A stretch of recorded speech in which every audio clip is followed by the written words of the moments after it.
behind me stands the Laurieston Bar, one of the most iconic pub in Glasgow, and today we're going to have a look inside and listen to a little bit of the history of this iconic pub. So let's go.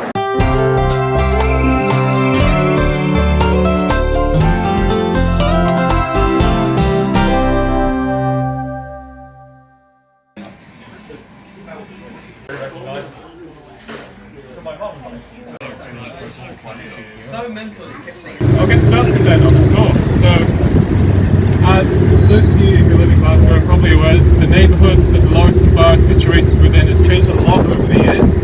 So, during the early years of the pub, the population of the Normals area was mainly workers and industrial workers and their families.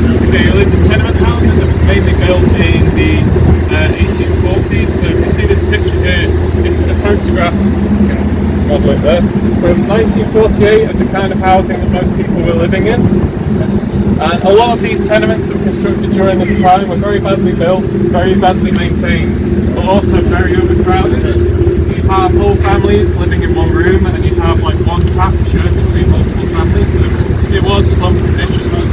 So during the 20th century, a lot of these tenements were knocked down and replaced with high-rises. So this is a photograph that some of you might recognise this building. So this was called Hutchison Town C. It was designed by an architect called Basil Spence, and it was built in the 1960s, and it didn't last very long. It was demolished by the 1990s.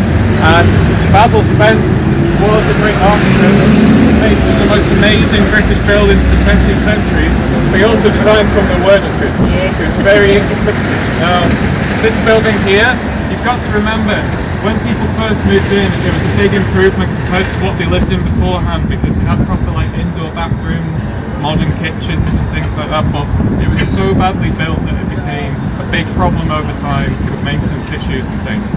And there were quite a few big design issues as well, like the staircases were steep and badly lit, so people kept falling down them.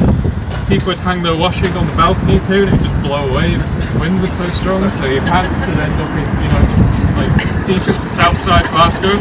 And you can see that the tower was raised on these pilotis, these little feet underneath it here, and they've just turned into wind tunnels and blow over the old ladies about as well. So it was demolished in the 90s in a big high profile event.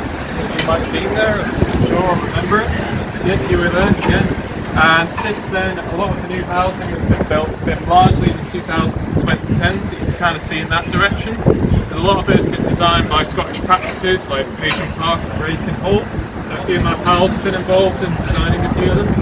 But in the more recent years, you can see that Bridge Street that we're on here has gone through a lot of changes as well. So most notably recently, you can see this vacant site here. This is where the Indian Buildings was located. So I can show you the next picture. Thanks very much. This is what it looked like shortly before demolition. So it was a lovely old building, but it wasn't being maintained. It had been unoccupied for many years, and it had started to collapse and was a real risk to people who lived in the area. You might remember that a large part of the street had to be totally closed while it was demolished.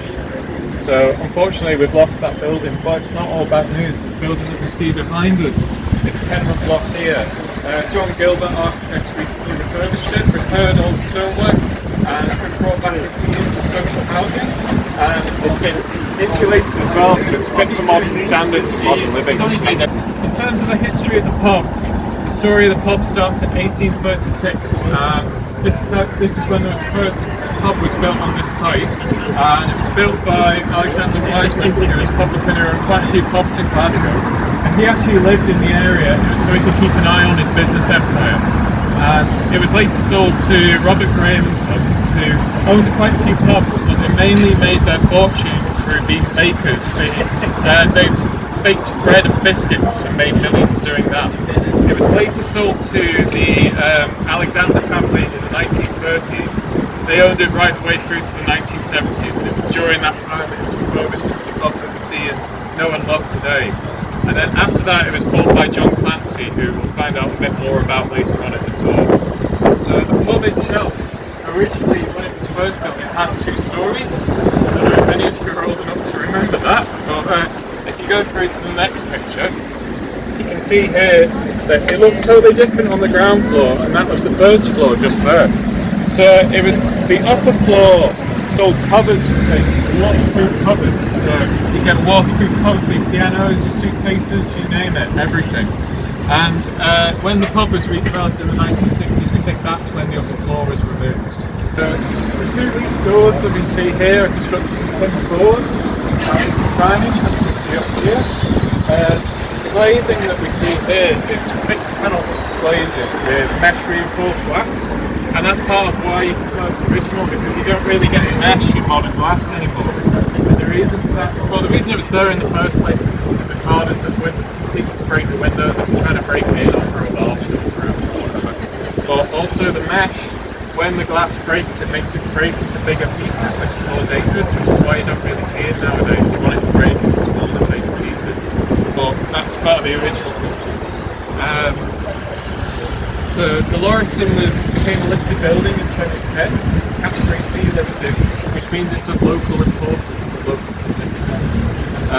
Historic Environment Scotland's listing description on their website describes it as the following. It says, from the distinctive black and white tiling on the exterior to the lettering used on the doors and entrances, as well as the extensive use of Formica, the Laurieston is an excellent example of 1960s public house design, which very few examples are thought to remain today.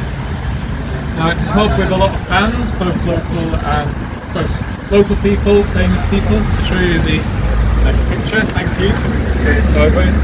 This is a friend of mine. I don't know if any of you are familiar with Strathbungo Window Wonderland, when people decorate their windows.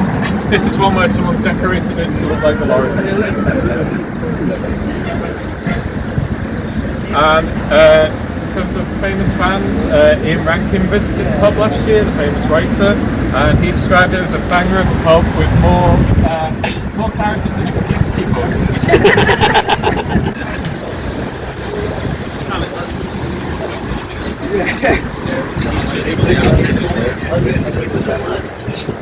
So the interior of the pub is included on the Camping for Real Ales list of pub interiors of outstanding historic interest. I'm sure you can see why. So the bar, well, it's separated into two halves. The bar that we're in now was originally intended for male drinkers, and the other half is where they could bring their families and children. It's meant to be a bit more, less rowdy and more family friendly. But now you can come in and sit wherever you want.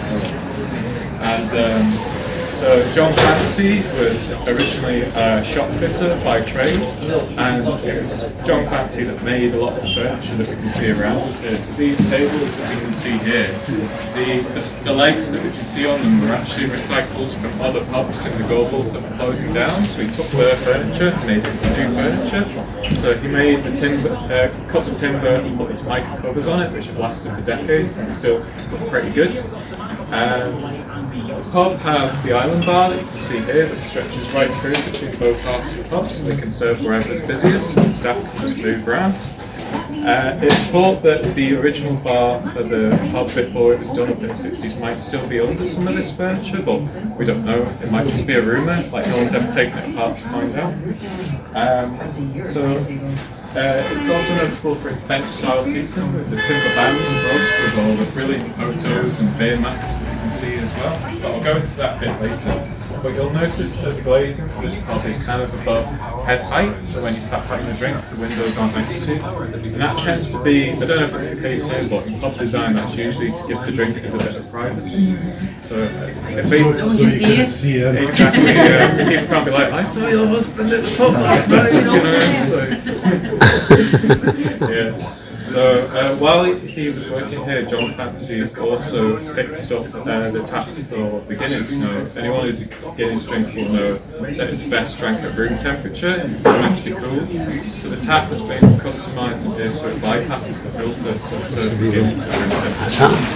Which not many pubs do, so it's very rare. We need to have another one. I think I do it right. That's a good excuse to have another one. So if you haven't met him already, this is Joseph, who's the son. He still works here today. So John's catchphrase is above the mirror here as well.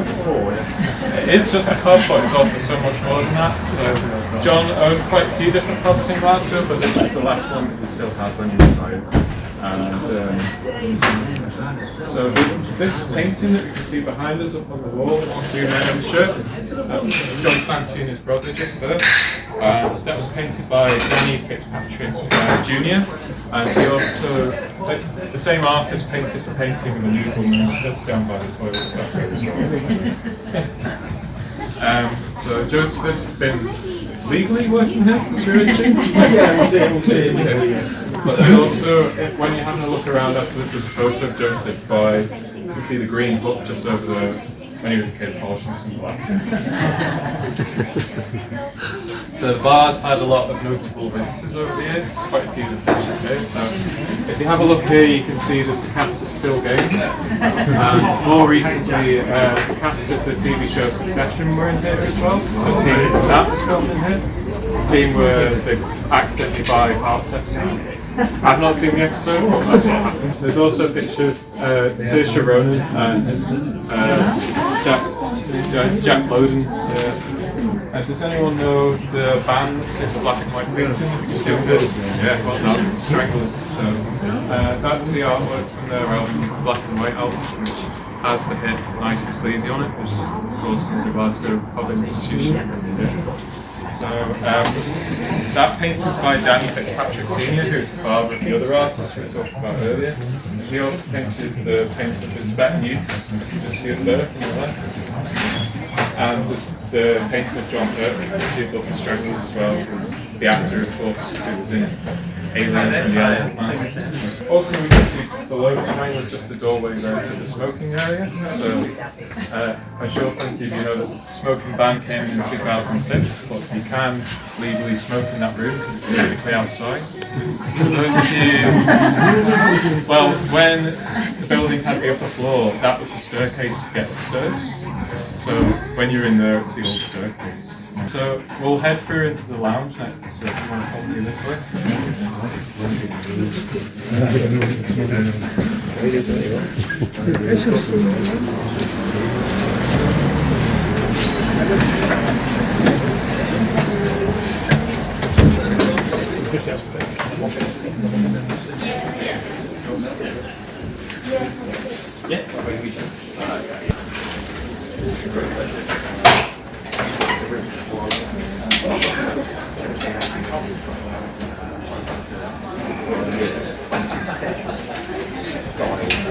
So like next door, there's loads of great things on the walls in here to admire as well. So this 1 to 20 section through the pub here is drawn by an architectural illustrator called Will Knight, who, like me, is a graduate from Glasgow School of Arts, Macintosh School of Architecture. But I think he's a few years older than me. I've not met him, but I'll try and track him down.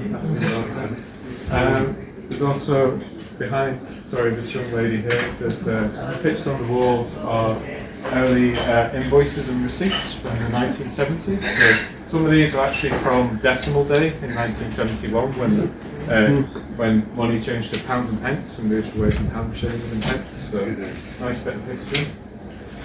If you all move a bit more over this way, there's a great photo here from 1956 of when there was a tram crash outside the pub and loads of sacks of potatoes spilled out into the street. And this that we can see here, these are photos from a film from 2003 called Young Adam. It's not one I've seen, but you might remember, with Tilda Swinton and Ewan McGregor. The scenes were filmed in here. Unfortunately, as part of this tour, because it's down the stairs, we won't be able to take you down into the cellar. But the cellar is the same footprint as the floor we're on here. It's absolutely huge. And as I'm sure you can imagine, it's full of barrels and pumps. But that's what it looks like.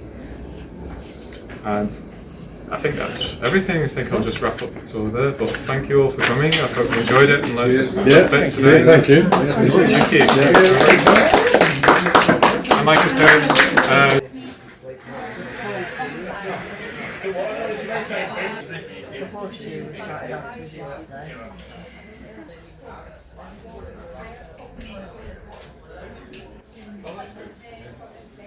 because we want the festival to be as accessible as possible.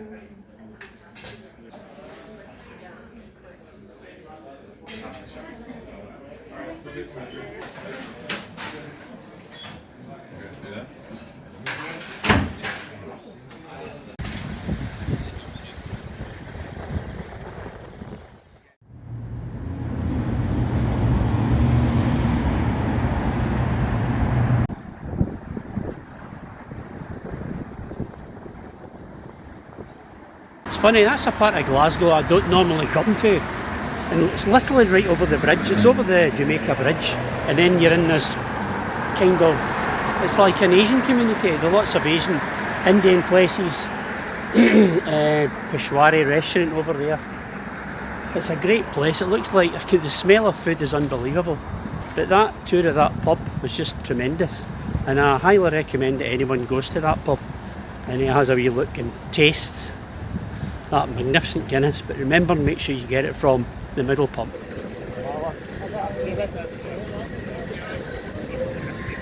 It's amazing what you see when you're walking through Glasgow. Look at that pillar over there, it's got words engraved into the stone. That's amazing, that. Down below there stands the mighty River Clyde, and when I say mighty, I mean mighty. At one point in time, a huge chunk of the world's ships was made here on this very river. That is why Glasgow, in the past, was called the second city of the empire. In perfect timing, there's a train just going over the bridge, slowing down as it approaches Glasgow Central.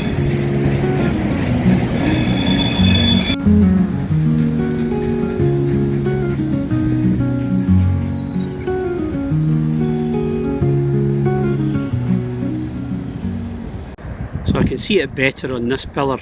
It says, "All greatness stands firm in the storm." And the English is in the top this time. And the other language, it looks like Greek or, hard to make out, Roman, maybe Roman, Latin, probably Latin, yeah. Whereas in the first pillar, the Latin was in the top, the English in the bottom. So you can just see the sign up there in that sandstone building, Central Station. You can see some sort of pontoon going down. And maybe as a boat leaves from there, or was, used to, looks like a few weeds down there, so maybe it doesn't get used anymore. And it's blocked off at the top by a gate. So that bridge we've just crossed is called the Glasgow Bridge. It used to be called the Broomielaw Bridge, but most Glaswegians just refer to it as the Jamaica Bridge. It's just across the way is the start of Jamaica Street.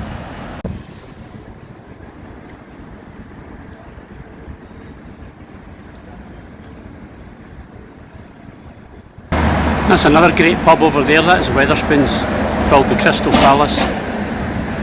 But this pub here is a bit of history. McSorley's, which did close for a few months, I think maybe a few years. And it was sad that it closed down after well over 100 years. But it's since opened up again. I haven't been in it yet, but it was amazing before, so let's hope it's amazing again. I mean, look at the stained glass windows on that pub. That is amazing. Absolutely beautiful. You can see the old signs still above the Crystal Palace, Wetherspoons. A. Gardner and Son, cabinet makers and upholsterers. There's a classic Grand over there. I think it's a kind of nightclub. However, when I was a boy, that was a cinema. And how can I put this? Okay, it was a dodgy cinema. And that corner over there, which is presently occupied by KFC, well, that used to be known as Boots Corner. And right at the corner, up roughly where the KFC sign is, used to be a massive clock. And that's where loads of Glaswegians would arrange to meet, under the Boots clock. The beautiful Glasgow Central Bridge. Colloquially known as the Hielandman's umbrella. And in case you wonder what I just said there, the Highlandman's umbrella. In other words, a man from the Highlands would come down of no umbrella and stand under there to shelter. Looks like a nice Vietnamese restaurant in there. But when I walked by it, I don't know if that's picking that up, when I walked by it and saw you got up close, I immediately thought, oh no, dingy. But you know, that's sometimes where you find the gems in a town or a city. Over there O'Neill's. I've been in O'Neill's in Leeds. And it was an amazing bar. I think it's the same chain. Very cheap. Look at this. Grahamston Village, 1680. The hotel formed an integral part of the forgotten Grahamston Bridge, buried far beneath the foundations of Glasgow Central Station. As one of only 2 surviving structures, to stay at the Rennie Mackintosh Hotel is to experience living history. That's amazing. I've always thought this to be an amazing building. Look at those round windows up there. It's just opposite the side door, the Central Station. And of course there's the iconic Glasgow Central Station, the Central Hotel above it.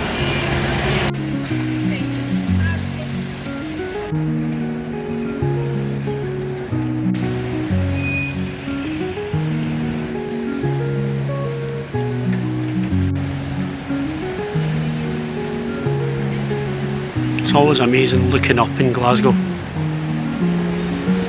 The architecture here is unbelievable. That's the side of Glasgow Central. What do you think of the old architecture compared to the modern?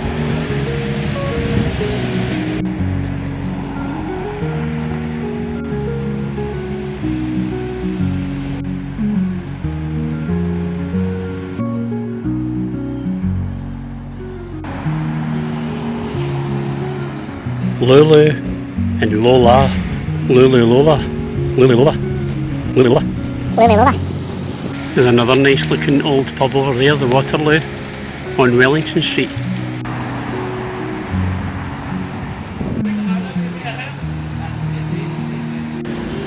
And over there is another one of Glasgow's many Wetherspoons, the Sir John Moore.